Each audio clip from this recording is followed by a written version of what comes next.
Team work అంటే అదే sir secret. Team వర్క్తో టీంతో కలిసి చేస్తే సక్సెస్.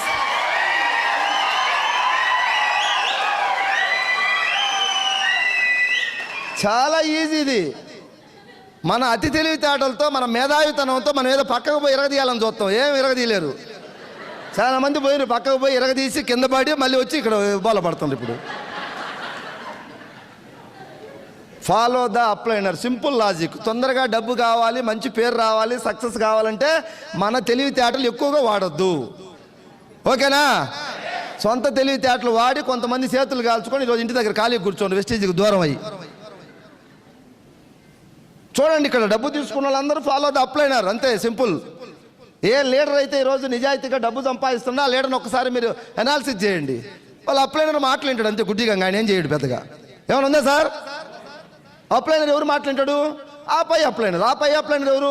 ప్రవీణ్ సార్ లాంటి వాళ్ళు. ఆ ప్రవీణ్ సార్ ఎవరు? ఇంకొక సుబ్బయ్య సారు, గౌతమ్ బాలి సారు, ఇంకొకరి పైనుంచి మెసేజ్ వస్తుంది. అవునా కాదా? మీ దగ్గరకు వచ్చే మెసేజ్ మీ త్రూ చైన్ ద్వారా వస్తుందంటే మీ అప్లైనర్ ఇచ్చేది కదా, అది పైనుంచి వచ్చిన మెసేజ్. మీరేమనుకుంటాడే, మా అప్లైనర్కి ఏం తెలుసు, నేను వీరుణ్ణి విక్రమార్కుని కదా, మొత్తం నాకే తెలుసు అనుకుంటారు. నీ అప్లైనర్ చెప్పింది ఇక్కడి నుంచి కాదు, పైన ఢిల్లీ నుంచి కాపీ వస్తుంది. అది రిక్వెస్ట్.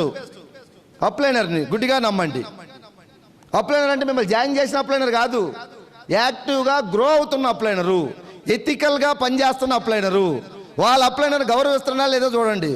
కొంతమంది ఉంటారు, పొద్దున్న లేస్తే వాళ్ళ అప్లైనర్ను కనపడ్డప్పుడు మాత్రం గురువు గారిని ఒంగొంగి దండాలు పెడతారు, పక్కకు పోతే మాత్రం మా అప్లైనరా వేస్ట్ క్యాండిడేట్ సార్, పని చేయడం చేయడు. ఒకరిని వేస్ట్ అంటున్నావు అంటే నువ్వు 1000% నువ్వు వేస్ట్. ముందు గుర్తుపెట్టుకో, వేస్ట్ అంటానికి ఎవరికి రైట్ లేదు, ఎవరు అంటానికి. నీకు దమ్ముంటే నువ్వు ఇరగది. నీ అప్లైనర్ ఒకవేళ వేస్ట్, పని చేయట్లేదు, ఇన్కమ్ లేదు, నువ్వు చించాడా? గౌతమ్ బాలి నీకు పెట్టండి కదా. ఎస్ఆర్లో